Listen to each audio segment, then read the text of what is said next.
Hello everyone, today we're gonna talk about the Xbox and how you fix it and how you repair it. And I will show you how to fix the common issue with the Xbox, either 360 or S or Xbox One. So let's go ahead and start first. So I have one does not power up. I just change the capacitor right here, which is like when you have power coming in from the power supply, and for some reason if you turn it on like that, of course this one now is fixed and nothing happened, that you need to check this capacitor right here. Like I have another one with the same issue. Let me show you the capacitor on the side. So anytime that you're gonna see the capacitor blow up or blowing up like this in the top, all this need to be changed, which is a common issue for all Xbox 360 or S type or Xbox One. So all this four, 1, 2, 3, 4. There's another one that I remove right here, and make sure the white notch is gonna be the negative side, and the other side is gonna be positive side. So, and what is the other common issue is for this series, it's the CD-ROM sometimes doesn't play the game. So what you need to do, because if you take another CD-ROM and you put it in your Xbox, it will not gonna work. It can work as a DVD, but it will not gonna play any games. So let me show you very quick what you need to do in order if you wanna swipe over the DVD. So can you get this? All right, so let me show you very quick.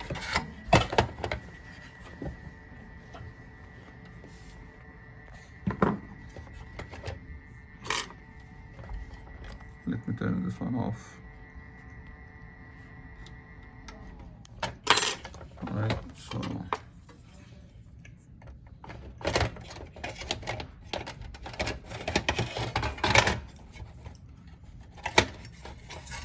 so there is 4 screws right here that you need to take off from the side. I just take it off so to make sure that we're not gonna have a longer video. So what you need to do, there is an Abram 8 legs right here, 4 and 4. Need to clean up this insulation and take this one and move it to the donor, to the original CD. Otherwise this CD is gonna work only as a DVD. It will not gonna work as it will not gonna play any game. So, and I don't know why they have this coating right here, so make sure nobody gonna gonna transfer it or play with it. But you need to clean up this little bit with a paint remover and take this bin and you can transfer it to the original one, or take the original one and dump it over here, or you can read it with any programmer. Let's say this one, 4 legs. Let me show you the similar one right here. That's a similar one. So the notch is gonna be by bin 1, 1, 2, 3, 4, 5, 6, 7, 8. So bin 1, and you can take this one off by the heat gun. You heat it and remove it, like what we did in the other video with some other stuff as well.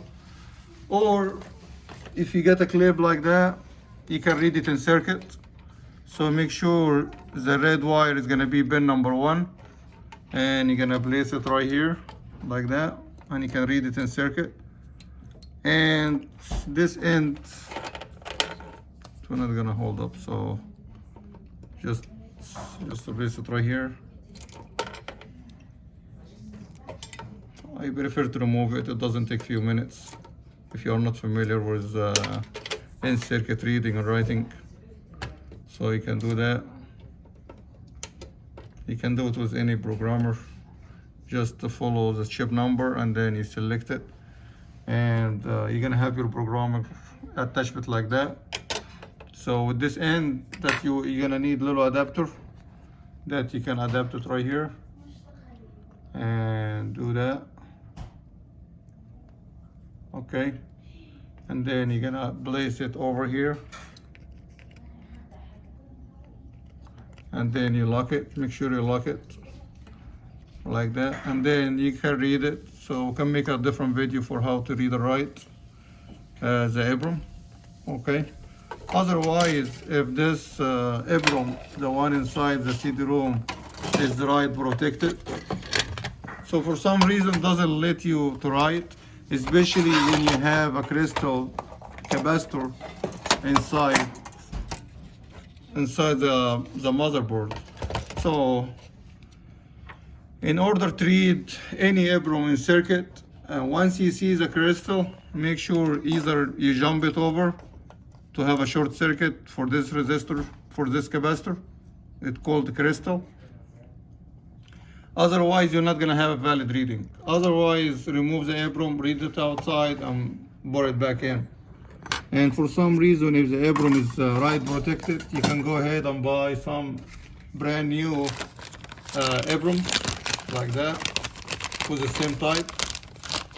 So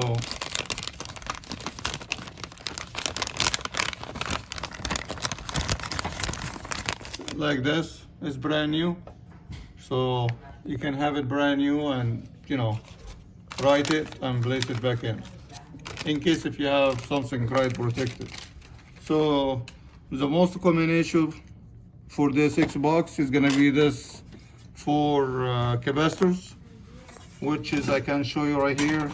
The one that I have is gonna be the same thing, 1, 2, 3, 4, and 5, the one that I removed.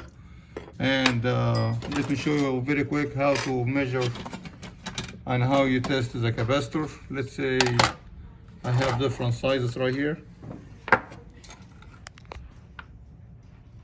like that. So the capacitor, you're gonna have 2 values, one for the volt, and one for the microfarad. So the microfarad is like this one for 330 and 400 volt. So in order, if you wanna get replacement, make sure that you're gonna have the same volt. But the microfarad could be vary, but if you get more microfarad, that's fine. But the most important is the volt. So make sure that you match the volt. And if you match the microfarad would be great. Otherwise, if you get it greater microfarad, that would be fine. So let's go ahead and get your multimeter to the capacitance. So this one is resistance. We need capacitance because we're going to measure the capacitance.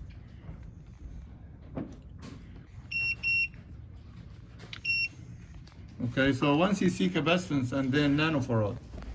So before you're gonna measure any capacitors, make sure you discharge it because that's restore charge, of course, like with any screwdriver or anything like that.